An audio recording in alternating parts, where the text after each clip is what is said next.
So we've got nutrients in COVID. Why is this being ignored? Now I'm going to start because I really want to talk specifically about one nutrient tonight, although we can get into more if you guys have got questions. But I want to talk about vitamin D. So let's actually move this one aside and blow this one up. So what we're looking at here are factors that contribute to vitamin D deficiency. Okay, now I've broken this diagram down in such a way, let's slide it over just a bit here, where what I want to point out are some of the general things that you can change, you can do something about, and then some of the things that you can't. But okay, so again, if you're over the age of 60, there's research that shows you have a reduced ability to make vitamin D fourfold. So in essence, somebody younger than this age makes 4 times the quantity of vitamin D when getting exposure to sunshine. Remember, how do we make vitamin D? This has to do with the skin, the age. We make it through not sun avoidance, but rather sunshine. That's how we make vitamin D. There's actually a form of cholesterol in your skin. Cholesterol, right? That evil molecule that all of your doctors want to try to lower all the time, but that molecule in your skin, when UV light hits it, is converted into vitamin D. Okay, but if you're over the age of 60, you do about 4 times less of that conversion, and so you're at a greater risk for the development of a vitamin D deficiency.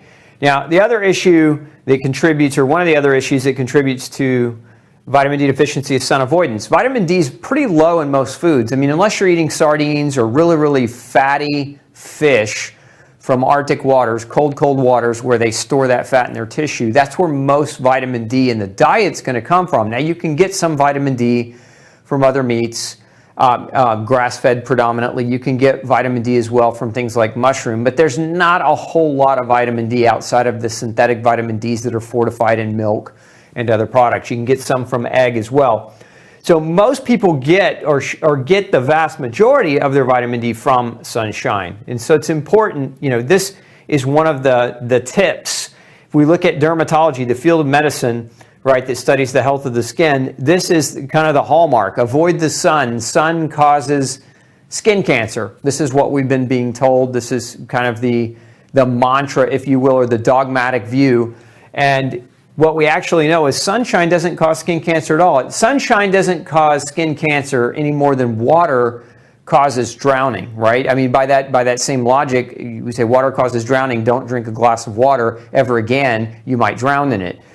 Sun burning causes skin cancer. So there's a big difference between burning in the sun on a regular basis and getting sun on a regular basis. Keep that in mind. So sun avoidance, a common recommendation from the from the mainstream medical model, right? And then we have aggressive sunscreen use. Kind of this is, like part 2, right? So if this is step 1 of what doctors tell you to do, step 2 of what doctors generally will tell you to do is lather on that SPF 50 or higher. And you have to understand that SPF greater than 8, okay? If it's higher than 8,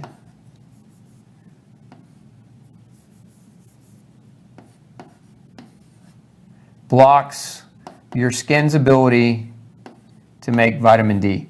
Okay, so that goes to any of you ladies that are listening and you have cosmetics that you wear on your face. Look at those a little closer. Many cosmetics have an SPF of at least 15, 20. And so when you're going outside, if you're wearing cosmetics with that strong SPF, what you're actually doing is you're blocking your facial ability to synthesize vitamin D when the sun hits your face. So if you are avoiding sun, but then you're also wearing SPF and you didn't even realize you were wearing SPF, these are 2 things that are going to put you in a heck of a predicament. Now, of course, poor diet is going to play a role here too for more than one reason. So number 1 is you might have a diet that's low in vitamin D. If you don't like fatty fish, that could be part of that. If you're a vegetarian, there's not much vitamin D in most of your animal-based products. There is vitamin D, some vitamin D in mushroom, but for the most part, you're going to find it in fats from the animal. So poor diet could also be junk food, right? So junk food, which we know leads to an increase in inflammation, and that leads to a reduction in vitamin D. Why? Because your body burns through vitamin D to fight inflammation. We've seen this time and time again in research. People that are chronically hyperinflamed, they use vitamin D. Remember what vitamin D's functions are. Vitamin D's not only an anti-inflammatory, it helps regulate blood sugar. Vitamin D is important for insulin production. Vitamin D is a very, very important immune system modulator. So very important nutrient, and so inflammatory food will reduce your vitamin D over time. Then we have winter months, which is again why I want to talk to you tonight, because we're coming into winter.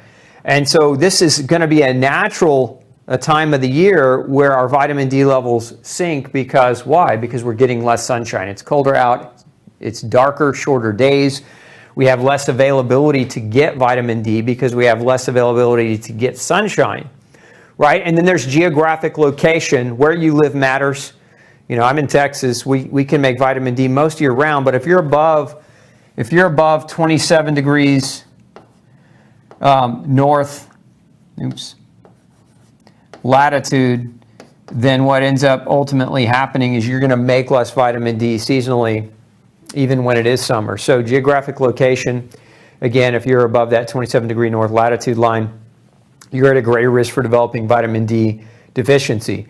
Then there's pre-existing kidney or liver disease. So understand that D is made by your skin, right? But then that vitamin D travels to your liver, and it travels, so first it goes to your liver, then it goes to your kidney. And these are basically, this is how your body activates vitamin D. So it takes an inactive version that's produced initially in the skin, the liver converts it, and then the kidney converts it one more time to make it an active form of vitamin D. So if you are struggling with a kidney problem, so for example, those of you who maybe are eating gluten and you have IgA nephropathy, which is a form of gluten-induced kidney damage, you're going to struggle activating your vitamin D. For those of you who are in a toxic environment, being bombarded by environmental toxins or food-based toxins on a regular basis, your liver struggles. Or if you're a heavy alcohol consumer and your liver is struggling, or if you've got a history of long-term yeast overgrowth, and remember, yeast can create side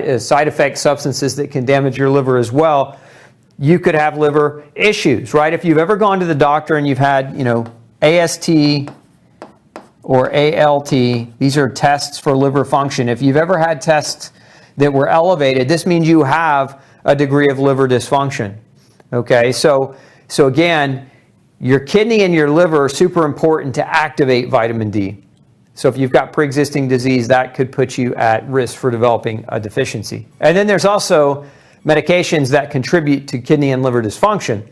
So aside from the fact that maybe you have an active disease because of your behaviors or your choices, maybe you're on a medicine that has to be metabolized through your kidneys or your liver. Most drugs do, right? So people that are on multiple medications, and the last time I read, I think the average adult over the age of 60 was on 5 or more medications. Again, those medicines being processed by your kidney and your liver. And stay with me, folks, because I'm going to make a lot of this make sense, and I'm going to blow your mind here shortly. But so liver and kidney dysfunction caused by medicines or other things. And then as well, prescription steroid use. Why? Because steroids reduce vitamin D. They actually cause vitamin D deficiency directly. It's one of the mechanisms of actions of steroids. So if you've ever been on a steroid inhaler for asthma, if you're getting injections for pain and it's a corticosteroid, or if you're using something like methylprednisone or prednisone orally, these are steroids that will lower your vitamin D and create problems. So again, these are things that can cause vitamin D deficiency. If you look here, the things I have double starred, okay, sun avoidance, sunscreen use, prescription steroid use, and medication, other medications, these are all common medical advice or treatments. So these are things that are commonly done as kind of a standard of care, if you will, in our healthcare system, that doctors recommend without recommending or without advising you that by doing these things you could be potentiating a greater risk for the development of vitamin D deficiency. Hey, don't forget to check out the rest of the series right here. Make sure you hit subscribe below. And as always, thanks for tuning in.